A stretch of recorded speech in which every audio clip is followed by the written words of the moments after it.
11월 둘째 주일입니다. 오늘 주 앞에 나와 예배하신 모든 성도님들, 영상을 통해서 이 시간 주 앞에 나오신 분들, 특별히 우리 이웃사랑 나눔 축제를 통해서 전도받고 오신 분들, 주의 은혜와 사랑이 충만하게 임하시기를 바랍니다. 사랑하는 성도 여러분, 만약에 여러분의 생애가 꼭 일주일만 남았다면 그 일주일 동안 무엇을 하시겠습니까? 사실 우리가 언제 죽을 줄 모르기 때문에 우리가 일주일을 남았는지 1년을 남았는지 하루가 남았는지 사실 모릅니다. 오래전에 가르치는 학생들에게 이런 질문했더니 기발한 대답들이 나왔습니다. 그 대답을 5종류로 나눌 수가 있습니다. 첫째로는 관광형입니다. 구경이나 실컷 하고 죽겠다고 하는 것입니다. 사실 여행한다는 즐거움이 있죠. 저도 이번에 미국에 가서 둘째 아들 필라델피아에 가서 사실은 나이아가라도 가고, 그래서 좀 젊어져 가지고 올라고 나이아가라. 그럼 나이가 가면 젊어지니까 나이아가라도 가고 뉴욕도 가고 워싱턴도 가려고 했는데 자부가 아이를 가졌다고 먼 길을 여행할 수 없다고 그래서 워싱턴만 갔다 왔습니다.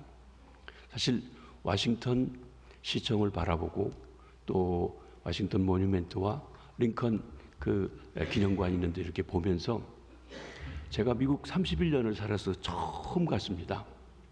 우리 동기들이 동기방에다가 미국 갔는데 미국 사진 좀 올리라고 그래서 올리고 처음 갔다 했더니 다들 껄껄껄 웃으면서 뭐라고 그랬냐면 우리는 한국에 있어도 2번씩은 갔는데 하하하 그러더라고요.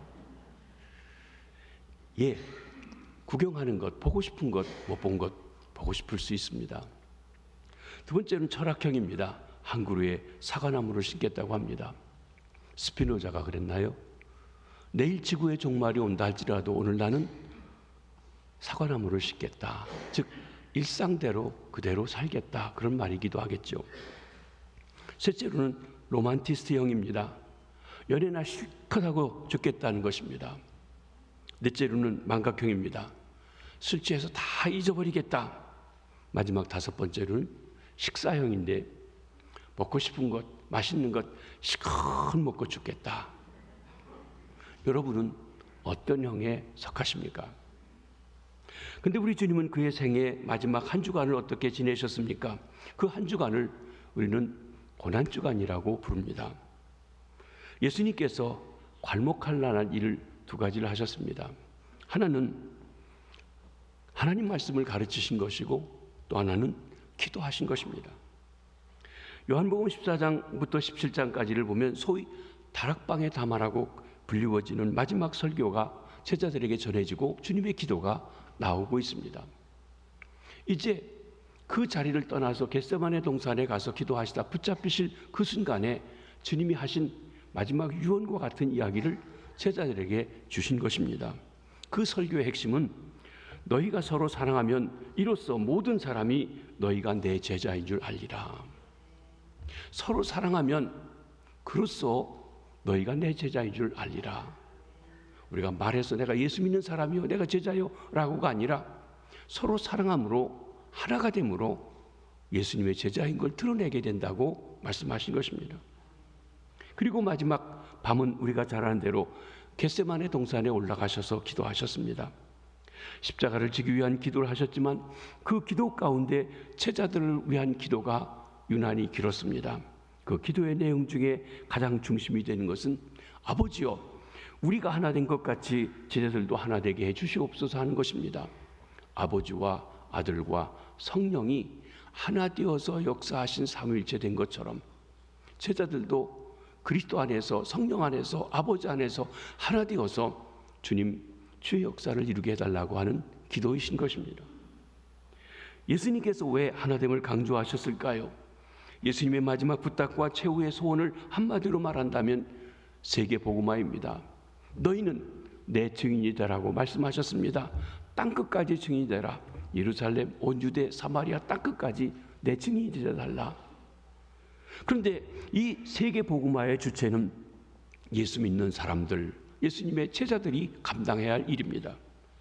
이 사명을 감당할 제자들이 서로 사랑하지 못하고 하나 되지 못한다면 어떻게 그리스도의 복음을 전하며 세계 복음화를 이룰 수 있겠습니까?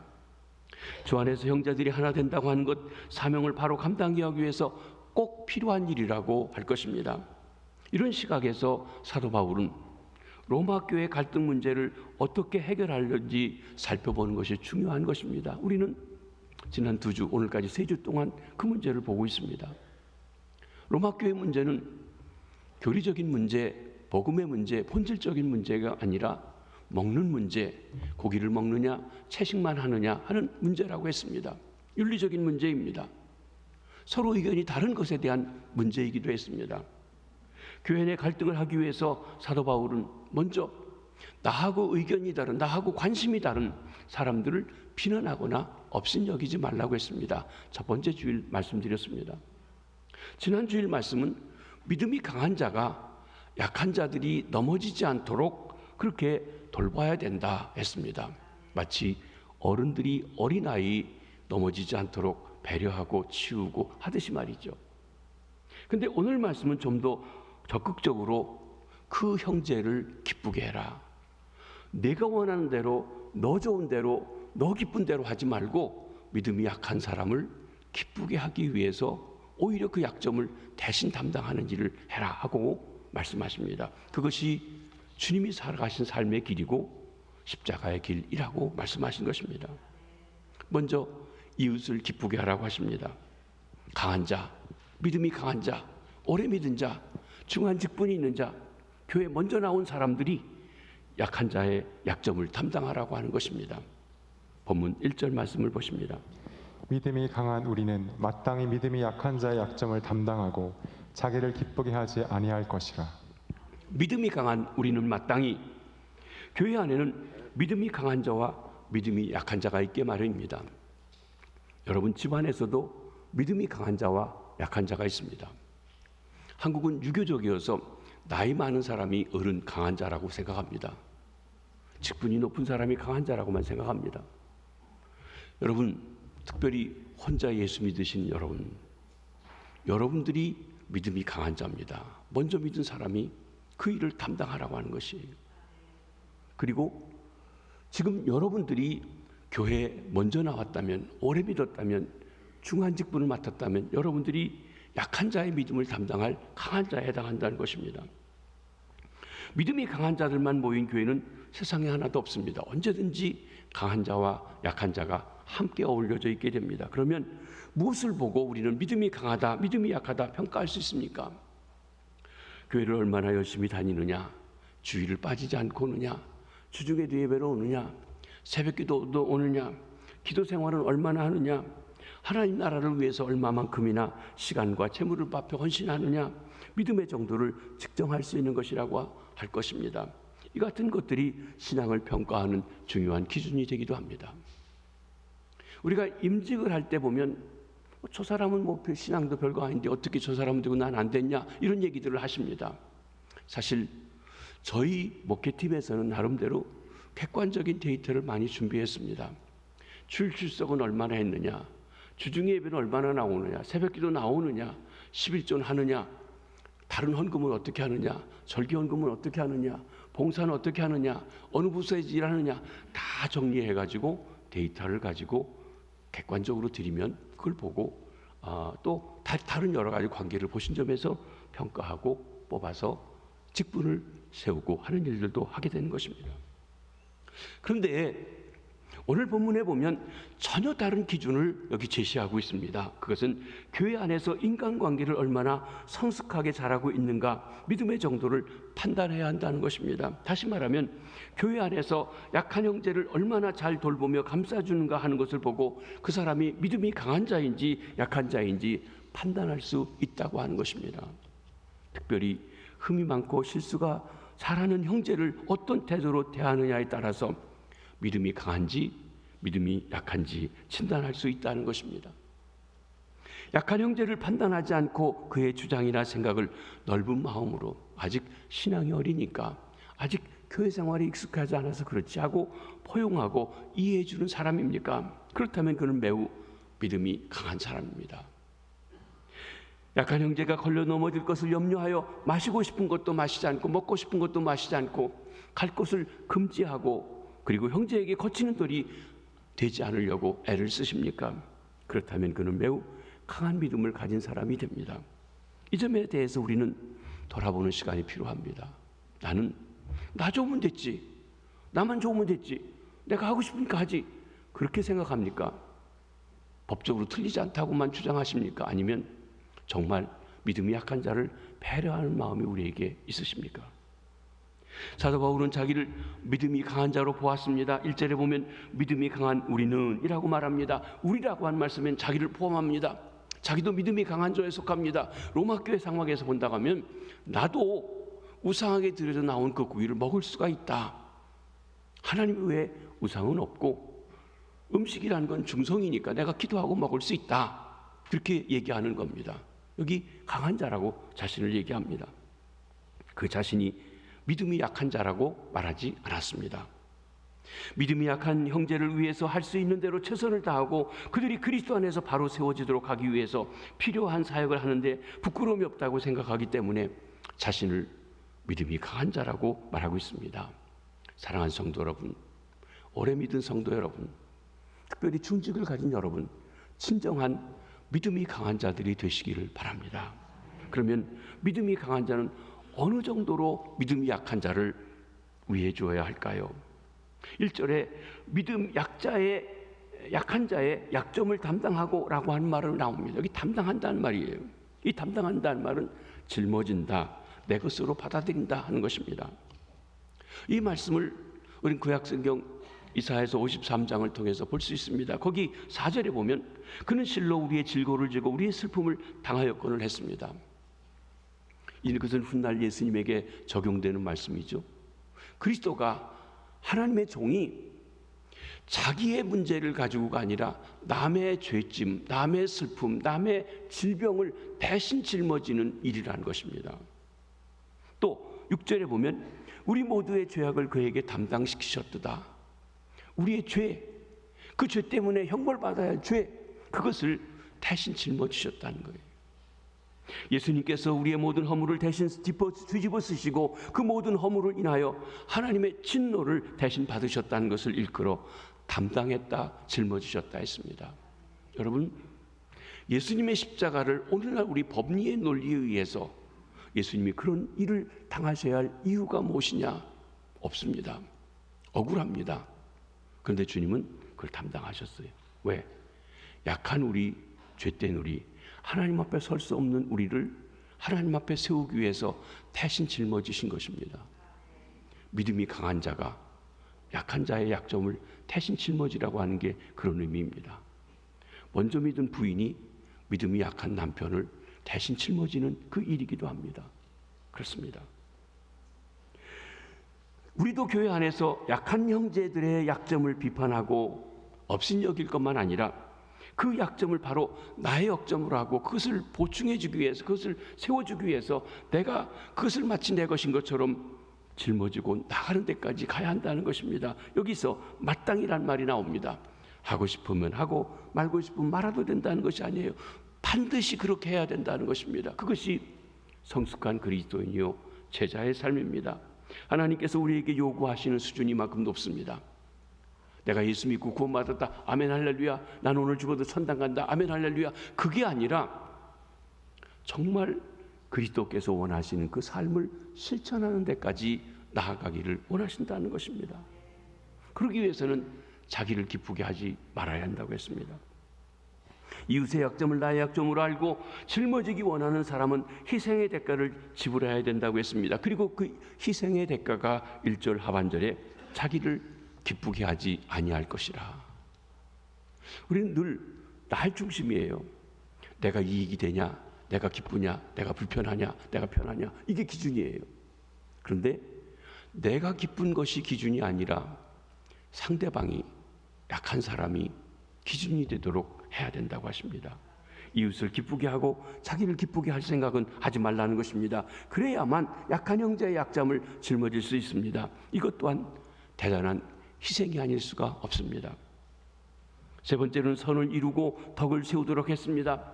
형제의 약점을 대신 짊어지기 위해서는 목적의식이 뚜렷해야 된다고 했습니다. 그 목적을 가지고 그렇게 해야 합니다. 무슨 목적을 가지고 그렇게 해야 합니까? 3절, 2절을 보시겠습니다. 우리 각 사람이 이웃을 기쁘게 하되 선을 이루고 덕을 세우도록 할지니라. 여러분, 형제를 기쁘게 한다고, 이웃을 기쁘게 한다고, 믿음이 약한 남편을 기쁘게 한다고, 남편이 술집 가자고 하면 따라가지고, 댄스장 가자면 댄스장 가지고, 도박장 가지고 도박 가지고, 그게 아니라는 것이에요. 죄가 되고 잘못된 길을 따라가지고 그거 해주는 것이, 그게 이웃을 기쁘게 하는 것이 아닙니다. 선을 이루는 것도 아니고 덕을 세우는 것도 아닙니다. 우리가 이웃을 기쁘게 하되 선을 이루고 덕을 세우는 차원에서 하겠다는 목적이 분명해야 된다고 했습니다. 선을 이룬다는 이야기는 유익을 되게 한다는 말입니다. 즉 약한 형제, 믿음이 약한 형제를 도와주는 것을 말합니다. 친정한 도움입니다. 그래서 덕을 세운다는 것은 또한 건물을 반듯하게 세운다는 것인데 서로 붙들어 세워주는 것을 의미합니다. 무슨 말입니까? 형제의 믿음을 키워주고 형제의 약점을 강하게 만들어서 믿음 안에 굳건히 서게 하기 위해서 내가 희생하고 양보하고 내 기쁨을 추구하지 않고 상대방을 기쁘게 하는 일을 말씀하는 것입니다. 그러므로 선을 이루고 덕을 세운다는 것은 하나로 묶으면 형제의 신앙과 인격을 키우기 위해서 내 자신이 희생해야지만 한다는 것입니다. 이것이 하나님의 말씀입니다. 그러나 이는 또한 우리가 가장 하기 어려운 일임을 고백하지 않을 수 없습니다. 그렇지만 하나님의 은혜가 임할 때 마음을 감동시키고 우리 믿음의 강한 자가 형제 약점을 짊어질 수 있습니다. 여기 중요한 게 있습니다. 하나님의 은혜가 임하면, 여러분, 내 힘으로 할 수 없다는 것이에요. 하나님의 은혜가 임해야 돼요. 우리는 계속 다니엘 기도회 저녁마다 하고 있습니다. 요즘 참 은혜를 많이 받습니다. 우리 사람들에게 저렇게 어려운 일 당할 때 어떻게 감당할 수 있을까? 아마 일반적으로 당하는 어려움 이상의 어려움들을 겪고 있는데 말이죠. 그런데 하나님의 은혜가 임하니까 그 모든 것을 극복하고 은혜의 통로가 되어서 복을 전해주는 그 위치에까지 가게 해주신 것을 봅니다. 하나님의 은혜가 여러분에게 임하시기를 바랍니다. 그 은혜로 인하여 믿음이 약한 우리 형제들을 위로하고 세워주고 또 나아가서는 담당할 수 있는 그 자리까지 나가시기 바랍니다.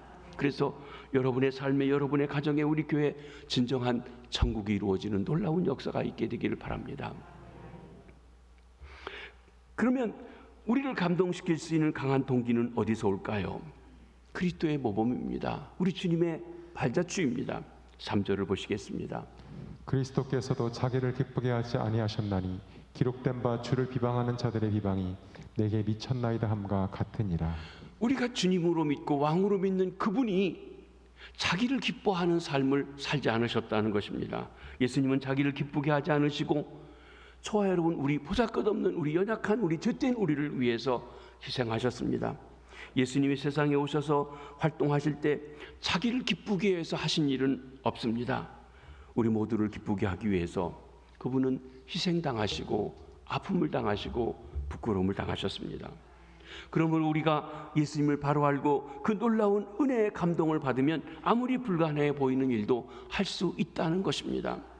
죄인들이 하나님을 향해 욕하고 거역하고 배역했지만 그 모든 죄악의 값을 예수님이 혼자 다 담당하시고 십자가에 달려 돌아가셨습니다. 그래서 예수님은 우리의 질고를 지고 슬픔을 담당하셨다고 하셨습니다. 이 놀라운 은혜로 우리는 질고에서 해방되고 슬픔이 변하여 기쁨이 되는 은혜를 누리게 되었습니다. 그러므로 예수를 만난 사람, 예수님의 이 사랑을 받은 사람, 예수님을 주인으로 모시고 있는 사람은 초자연적인 진한 감동을 받게 됩니다. 그래서 자기도 예수님처럼 살아가게 되는 것입니다. 예수님의 말씀대로 사셨습니다. 성경이 증거합니다. 3절 말씀을 보십니다. 기록된 바 주를 비방하는 자들의 비방이 내게 미쳤나이다 함과 같으니라. 성경에서 기록된 바 하는 말씀은 특별히 신약성경, 구약성경에 있는 말씀을 인용하는 것입니다. 이 말씀은 시편 69편 9절 하반절의 말씀을 인용한 것인데 그리스도께서 자기를 기쁘게 하지 않았음을 증거하는 말씀입니다. 이 시편 말씀은 원래 다윗이 주의 집을 향한 열심 때문에 형제들에게 비난을 받고 회방을 받았다는 것으로서 그들이 하나님에 대해서 회방하는 것이 죄전을 열망하는 다윗에게 그 회방이 미쳤다는 것입니다. 그런데 이 말씀이 이제 다윗 시대를 넘어 메시아가 이 땅에 오셔서 그대로 메시아 대신 그리스도에게 응합니다. 그러므로 바울은 여기서 하나님을 대항하는 모든 저기가 그리스도에게 임한 것으로 인용하고 있는 것입니다. 곧 그리스도께서 자기를 기쁘게 하지 않으시고 하나님을 기쁘시게 하는 일을 하신 것입니다. 따라서 오늘 본문 말씀대로 약한 형제를 적극적으로 받아들여 주려면 한마디로 작은 예수가 되어야 합니다. 지난 주일날 말씀드린 것처럼 우리를 그리스도인, 크리스찬이라고 하는 속에는 그리스도가 있습니다. 예수님이 안에 있는 사람이 그리스도인입니다. 예수님의 은혜를 받은 사람이 그리스도인입니다. 예수님의 십자가를 체험한 사람이 그리스도인입니다. 교회를 그냥 다니는 사람은 몇 대째 다녀도 출치고어입니다. 교인입니다. 여러분, 교인에 머무르지 말고 진정한 그리스도인이 되시길 바랍니다. 교회 다니지 말고 예수 믿으시길 바랍니다. 그래야만 우리가 이 일을 감당할 수가 있어요. 오늘날 문제는 우리나라에도 복음이 처음 들어왔을 때는 어떤 어려움도 극복하는 생명을 거는 것이 있는데 대를 이어서 믿다 보니까 형식화되고 생명력이 없어지고 그리고 교인으로서 중책을 맡아 일하다 보니까 교회가 어지러움에 있고 어려움 가운데 있고 희생이 없고 하는 것을 봅니다. 그것이 세상 사람들의 모일 때 미약하고 이기적이고 자기중심적인 것이고 지난주로 말씀드린 오징어 게임에 나오는 그리스도인의 모습이 그런 모습처럼 보여지는 것이 아닌지 모르겠습니다. 여러분, 우리는 예수입니다. 작은 예수입니다. 내가 주인으로 믿는 예수님, 나에게 본을 보여주신 예수님처럼 되어야 비로소 약한 형제를 받을 수 있고 형제의 약점을 기뻐할 수 있고 그 형제와 함께 동고동락할 수가 있는 것입니다. 먼저 예수님을 알게 된 아내 여러분, 남편이 예수 안 믿죠? 내가 그렇게 믿자고 해도 안 믿죠? 혹시 여러분이 억압하고 간섭하고 잔소리하고 그냥 내가 잘하니까 내가 옳으니까 따라오라고만 하진 않으셨습니까? 여러분이 예수님처럼 대신 짊어지고 희생하고 헌신하고 하신 일을 해보셨는지요? 그리스도를 본받기 위해서 우리가 해야 될 일이 있습니다. 말씀을 배워야 합니다.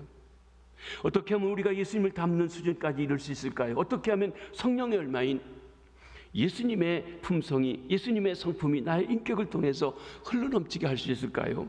여러 가지 방법이 있지만 오늘 본문 말씀에서는 중요한 것을 말씀하십니다. 4절을 보시겠습니다.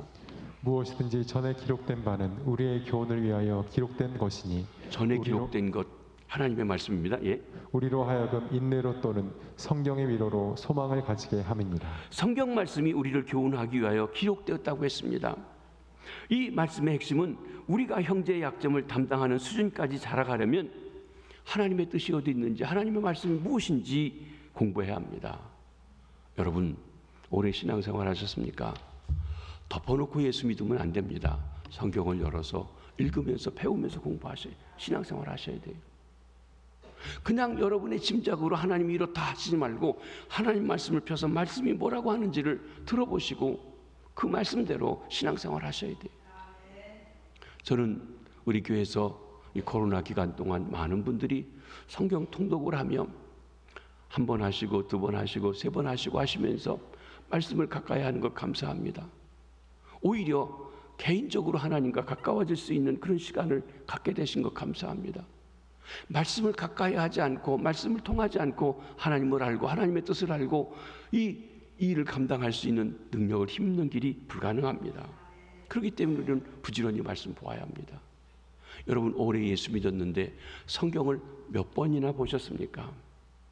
하나님의 뜻이 담겨 있다는 성경을 몇 번이나 보셨느냐고 하는 것입니다. 우리는 말씀을 부지런히 담당해야 합니다. 성경을 열심히 배우는 사람은 그 말씀 앞에서 성령의 역사 속에 자기의 이기적인 마음이 녹아진 것을 체험합니다. 성령님은 말씀을 통해 역사하십니다. 성령 받기 원하십니까? 성령에 사로잡히기 원하십니까? 말씀을 읽으십시오. 말씀을 배우십시오. 말씀을 묵상하십시오.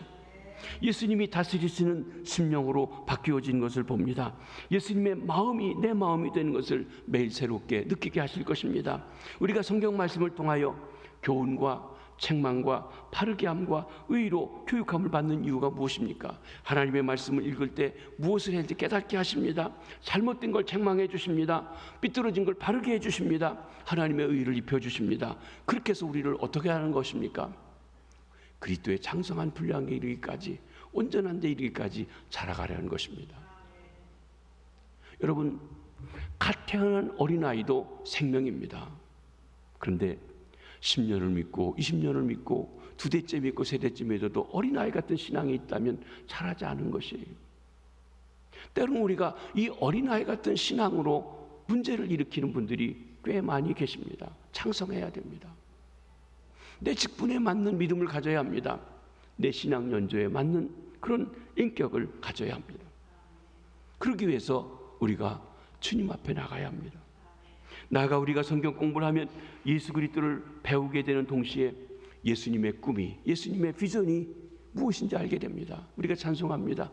예수님의 비전이 나의 비전이 되게 해달라고. 그러기 위해서는 주의 말씀을 우리가 봐야 합니다. 여기 사도 바울은 기도합니다. 5절 6절에 기도하는데 저희로 서로 뜻을 갖게 해달라고 기도하고 있습니다. 여기 먼저 5절 말씀을 한번 보시겠습니다. 이제 인내와 위로의 하나님이 너희로 그리스도 예수를 본받아 서로 뜻이 같게 하여 주사. 우리가 기도할 때 하나님을 부르는데 그 하나님을 향하여 인내와 위로의 하나님이라고 부르고 있습니다. 인내와 위로가 하나님께로 온다는 거예요. 여러분, 약한 사람을 받아들이고 대신하려고 할 때 인내가 필요해요. 사랑은 오래 참고 오래 참아주려고 하는 그 인내를 하려고 할 때 내 힘으로 안 된다는 거예요.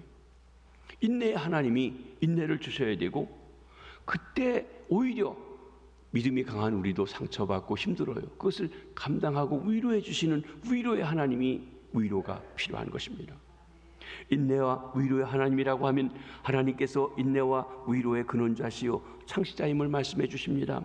그리고 하나님께서 이 인내와 위로를 성경 말씀을 통해 주시기 때문에 4절에서는 인내로 또는 성경의 위로로 소망을 가지게 하려 함이라. 성경의 위로로. 성경은 하나님의 말씀입니다. 하나님께서 항상 이 말씀을 통하여 우리에게 역사하십니다. 사랑하는 성도 여러분, 말씀을 읽으십시오. 말씀을 묵상하십시오. 말씀을 배우십시오. 말씀을 들으십시오. 그 속에서 하나님께서 길을 주시고 인내하게 하시고 또 위로해 주시고 새롭게 해주시는 줄 믿습니다. 그러므로 인내와 위로도 하나님께서 주시되 성경 말씀을 통해서 성도들에게 은혜를 주시는 것입니다. 한 소망 안에서 인내하고 위로를 누릴 뿐만 아니라 또 뜻을 같이 할 수 있는데 그리스도 예수를 본받아 서로 뜻이 같게 해주신다고 했습니다. 그리스도 예수를 본받는다. 우리의 주님이시고 우리 앞서 가시는 분이십니다. 주님은 니네 해라 하고 뒤따라 가시는 것이 아니라 앞서 보여주셨어요. 주님같이 살아가는 것이 우리 삶의 본입니다. 그분이 우리의 주인이시고 왕일 뿐만 아니라 본받아 따라갈 뿐입니다. 그것은 그렇기 때문에 예수의 본을 따라간다, 예수 그리스도의 교훈을 따라간다는 등으로 해석할 수 있습니다. 그리스도의 본을 따름이 곧 그리스도 안에 있는 자의 일입니다. 그의 교훈을 따름이 결국 같은 말씀인 것입니다. 그리스도께서 친히 화목하게 하셨고 하나 되기를 위해 기도하셨으며 전도한 것도 속죄하심도 하나 되게 하시기 위함이었으니 이 예수님을 따른다면 마땅히 우리 형제가 하나 되어야 하는 것입니다. 그러므로 예수 그리스도를 본받아 서로 뜻을 같이 하라고 말씀하신 것입니다. 사랑하는 성도 여러분, 먼저 믿은 저희들이 속해 있는 우리 가정, 우리 일터, 넓게는 우리 교회, 더 나아가서는 우리 한국교회가 주님 안에서 주의 뜻 안에서 하나 되는 귀한 역사가 있게 되기를 주의 이름으로 축원합니다. 어떤 사람에게 맞추는 것이 아니라 각각의 사람이 다 하나님 중심으로 되어 있으면 맞게 되어 있다는 것이에요. 여기 6절 말씀을 한번 보십니다.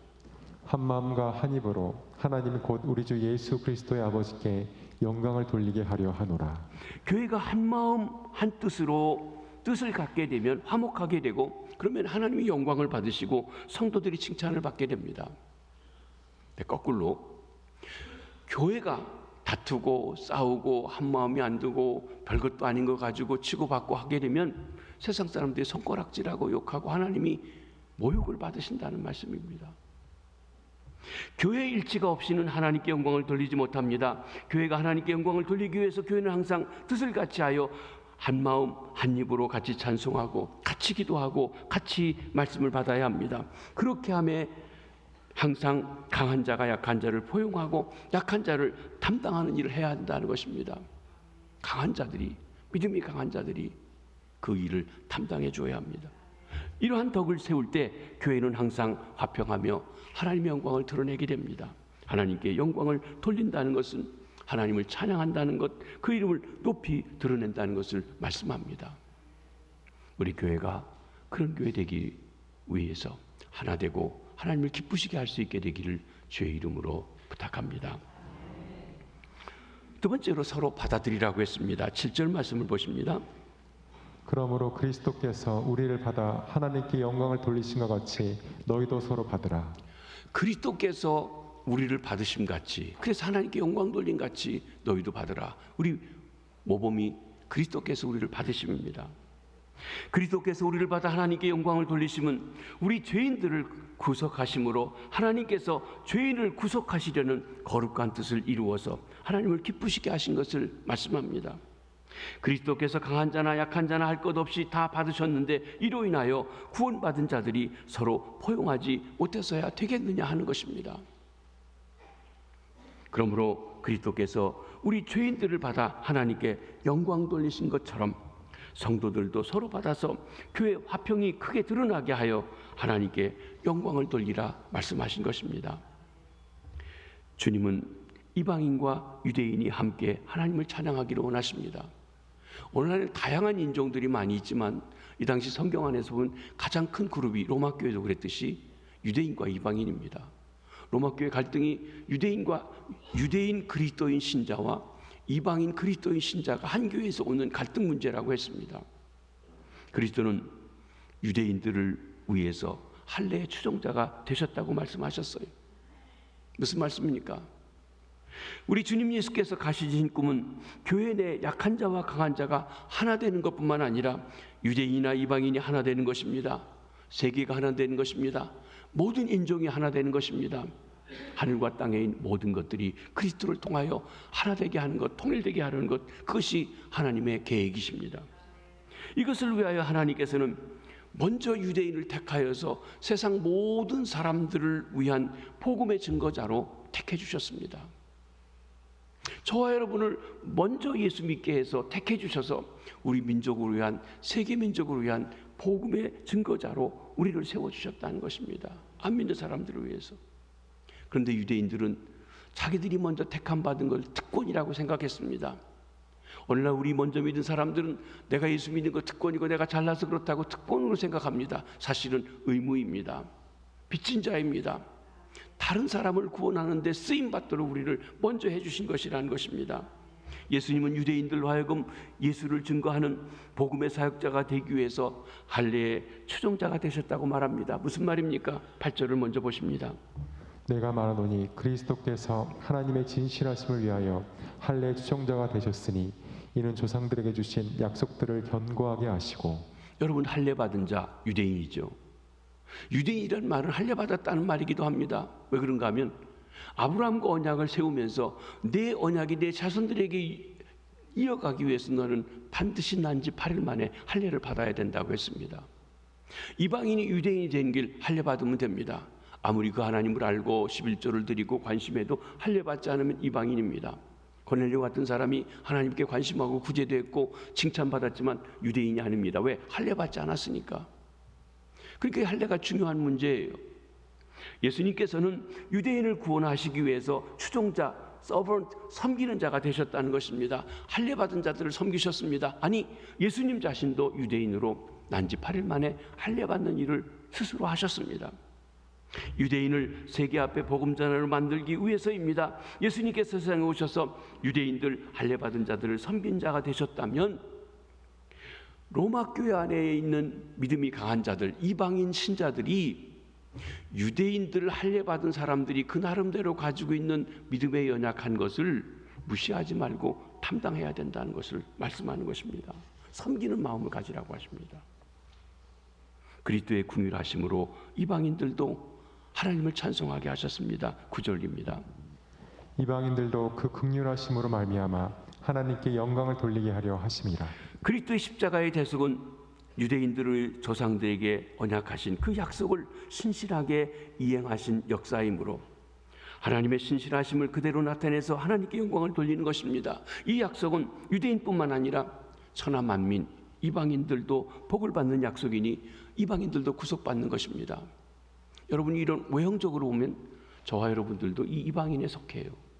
유대인이 아니에요. 할례받아서 하나님의 백성 된 사람이 아니라는 것입니다. 예수 믿어 구원받았어요. 이방인들도 포함됐습니다. 그러므로 그리스도께서 할례의 추종자가 되시면 이방인들도 믿어 구원을 얻게 하여 하나님께 영광을 돌리게 하라는 것입니다. 9절 하반절부터 12절까지 이 구약 성경을 길게 인용하면서 유대인만 아니라 이방인의 구원, 열방의 구원, 만민의 구원이 어떻게 되는지를 말씀하십니다. 시편과 신명기와 이사야서에 있는 말씀들을 인용하고 있는 말씀입니다. 먼저 하나님은 유대인과 이방인이 함께 하나님을 찬양하는 것이 우리 주님의 소원이라고 하셨어요. 9절 하반절입니다. 기록된 바 그러므로 내가 열방 중에서 주께 감사하고 주의 이름을 찬송하리로다 함과 같으니라. 이는 시편 18편 49절 인용한 말씀인데 하나님께서 유대인으로 하여금 열방 앞에서 주님을 찬송하라 하셨습니다. 유대인이 하나님을 찬송할 뿐만 아니라 그를 통해서 나아가서는 이 유대인들이 이방인들로 하여금 하나님을 찬송하게 만드는 것입니다. 우리에게 적용한다면 이런 말씀이죠. 먼저 믿은 우리가 하나님의 살아계심을 찬송하고 영광 돌리며 살아가면서 안 믿는 가족들, 안 믿는 형제들, 안 믿는 이웃들이 하나님께 나오도록 인도하는 일을 감당해야 된다는 것입니다. 10절을 보십니다. 또 이르되 열방들아 주의 백성과 함께 즐거워하라 하였으며 유대인과 함께 온 세계 민족이 하나님을 찬송하도록 만드신 것이 하나님의 꿈이요 예수님의 소망입니다. 우리만 찬송하는 것이 아니라 안 믿는 사람들, 니네 안 믿고 지고 가라, 그게 아니라 안 믿는 사람까지 믿게 하는 것이에요. 그게 하나님이 우리를 먼저 부르신 이유라는 것입니다. 11절도 보십니다. 또 모든 열방들아 주를 찬양하며 모든 백성들아 그를 찬송하라. 유대인도 하나님을 찬송하고 이방인도 하나님을 찬송하게 되면 모든 열방이 하나가 되어 새로운 세계가 열리게 됩니다. 이것이 하나님의 꿈입니다. 하나님의 꿈입니다. 우리 대한민국은 단일 민족이라고 하는데 요즘에 이제 단일 민족이라 하기 어려워졌습니다. 왜냐하면 우리 주변에 외국인들이 많이 있고 다른 민족을 통해서 결혼한 다민족 사회가 이렇게 됐습니다. 그렇지만 주류가 한국 사람들이기 때문에 한국인들이 다 이렇게 주체적으로 다 합니다. 앞으로 좀 달라져 갈 것이에요. 제가 자주 말씀드리지만 제가 30년 이상 경험을 했으니까 어쩔 수가 없습니다. 미국은 다인종 사회입니다. 이민 사회고요. 제가 있는 LA 같은 데는 한 150여 이상의 인종들, 나라들이 있다고 합니다. 어느 나라의 문화든지 다 볼 수 있는 것이 로스앤젤레스이기도 합니다. 그래서 제가 한국 선결교회 해외 선교교회다 그런 제안을 했었어요. 저희 교회 예배당이 있을 때 지금은 그거 팔렸지만 팔아먹었지만 어쨌든 그거에다가 선교센터를 가지고 선교사 훈련을 거기 와서 해라. 선교사가 어느 지역에 나가든지 그 사람의 문화, 음식, 언어, 그 사람들을 만날 수 있는 곳이 LA라고 했습니다. 그렇습니다. 다양한 사람들이 모여서 하나가 되는 꿈, 사실 기독교적인 꿈을 가진 게 미국인데 실제 삶에서는 인종사회의 갈등이 아주 많죠. 그것이 이제 한편 복잡하게 보여집니다. 그러나 하나님께서는 하나님 앞에 우리가 설 때 어떻습니까? 모든 나라와 족속과 방언과 각각의 사람들이 다 어린 양 앞에 모여서 보좌 앞에 모여서 어린 양을 찬송하고 하나님의 영광 돌리는 것이 계시록으로 끝납니다. 그렇게 될 것입니다. 그것이 하나님의 꿈이고 그 중에 하나가 저와 여러분들이 부름받아 그 속에 서게 된 것입니다. 우리 12절을 보십니다. 이새의 풀이 곧 열방을 다스리기 위하여 일어나신 이가 있으리니 열방이 그에게 소망을 두리라. 메시아가 오셨습니다. 하나님의 아들이 오셨습니다. 만왕의 왕이 오셨습니다. 열방을 다스리시는 하나님의 나라가 이 땅에 세워졌습니다. 이것이 하나님의 꿈이고 그리스도의 꿈입니다. 그 그리스도를 통하여 온 우주 만물이 통일되는 것입니다. 그 그리스도를 통하여 다양한 민족들이 하나가 되는 것입니다. 그러므로 예수 그리스도의 소망은 하늘과 땅에 있는 모든 것을 하나로 묶고 영원히 다스리는 것입니다. 이것이 주님의 꿈인 것을 우리는 말씀을 통해 배우게 됩니다. 우리 주님은 세계가 하나 된 것을 소망하고 계십니다. 유대인과 이방인, 동양 사람과 서양 사람, 흑인과 백인, 식자와 배운 사람과 못 배운 사람, 가난한 사람과 그리고 부유한 사람 가리지 않고 모두를 하나로 묶으셔서 예수 그리스도가 다스리시는, 예수 그리스도를 주인으로 하는, 예수 그리스도를 왕으로 영광스러울 만드는 것이 그분의 꿈이십니다. 그것이 또한 저와 여러분 우리의 꿈이고 우리 교회의 사명이고 우리의 소망이 되는 줄 믿습니다. 여기 사도 바울이 기도합니다. 소망이 넘치기를 기도합니다. 13절 말씀입니다. 소망의 하나님이 모든 기쁨과 평강을 믿음 안에서 너희에게 충만하게 하사 성령의 능력으로 소망이 넘치게 하시기를 원하노라. 여기 이 갈등의 문제를 위해서 얘기하면서 마지막 기도하는 부분입니다. 소망의 하나님이. 여러분 우리가 기도할 때 전능하신 하나님, 능력이 많으신 하나님 많은 얘기하지만 사실 소망의 하나님으로 불려지는 경우들이 별로 많지 않습니다. 그런데 그 중에 하나가 오늘 본문의 소망의 하나님이, 하나님께서 소망의 근원이 되신 분으로 소망을 가지도록 하고 각 성도에게 역사하십니다. 하나님께서 여러분에게 가지신 소망, 꿈, 비전, 하나님의 비전이 나의 비전이 되고 하나님의 꿈이 여러분에게 이루어지는 역사가 있으시기 바랍니다.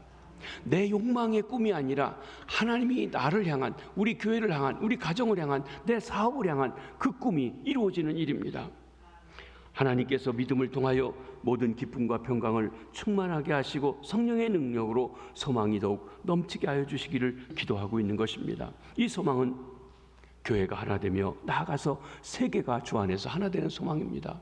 그런데 교회가 다른 교훈이라면 다퉈서라도 진리를 싸워야 되는데 먹고 마시는 것, 취업적인 것 가지고 다투고 갈등하고 대립하고 비판하고 업신여기고 이건 아니라는 것입니다.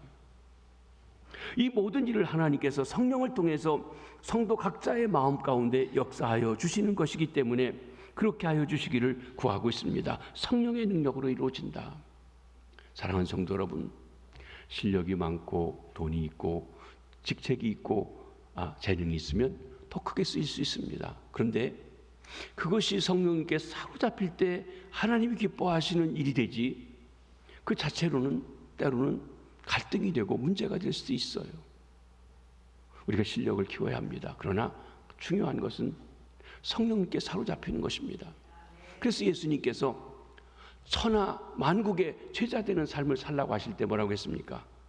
야, 너희 가서 힘껏 다 일해라. 그러시지 않았어요. 아버지의 약속하신 성령이 임하실 때까지 이 성을 떠나지 말고 성령이 임하시면 예루살렘, 온 유대, 사마리아 땅끝까지 이르러 내 증인이 되라고 하셨습니다. 여러분, 혹시 여러분의 주의를 하면서 여러분의 경험, 여러분의 사회적인 지위, 여러분의 지식 가지고 일하십니까? 그 모든 것이 하나님 앞에 드려져 성령님께 사로잡혀 쓰임받게 되기를 원합니다. 성령님이 여러분에게 임하셔서 역사하시지 않는다면 여러분 주의를 한다고 하면서도 주님을 거스리는 자로 드려질 수도 있다고 하는 사실입니다. 그러기에 너희가 믿는다고 할 때 성령을 받았느냐? 너희가 교회 다닌다고 할 때 성령으로 거듭나 바른 신앙생활을 하고 있느냐 질문하는 것입니다. 이것이 처음 예수 믿을 때, 어려울 때 믿을 때는 대부분이 예수 믿고 바로 성령께서 역사해 주시는데 대를 이어 믿다 보면 어떤 문제가 생기냐면 습관적으로 어렸을 때부터 다니다 보니까 다 지식적으로 알고 그렇게 한다는 거예요. 그러니까 성령의 능력이 없이 봉사하고 섬기고 일할 수 있습니다. 만약에 여러분이 그렇다면 정말 하나님 앞에서 성령의 능력 가운데 새로워지고 예수를 알고 성령의 능력 가운데 쓰임받는 일꾼들 되시길 주의 이름으로 축복합니다. 말씀을 정리합니다. 교회 안에서 형제의 화목을 깨뜨리는 사람은 하나님의 구원의 목적을 방해하는 사람이요 하나님의 영광을 빼앗는 사람입니다. 우리는 예수님처럼 살아야 합니다. 나를 기쁘게 하기보다는 믿음이 연약한 형제를 기쁘게 하기 위해서 작은 예수가 되어야 합니다. 아무리 약한 자라도 받을 수 있는 진정 믿음이 강한 자, 주님을 닮은 자, 성령의 능력 가운데 주님을 따라가는 믿음의 식구들 되시길 주의 이름으로 축복합니다. 기도하시겠습니다. 하나님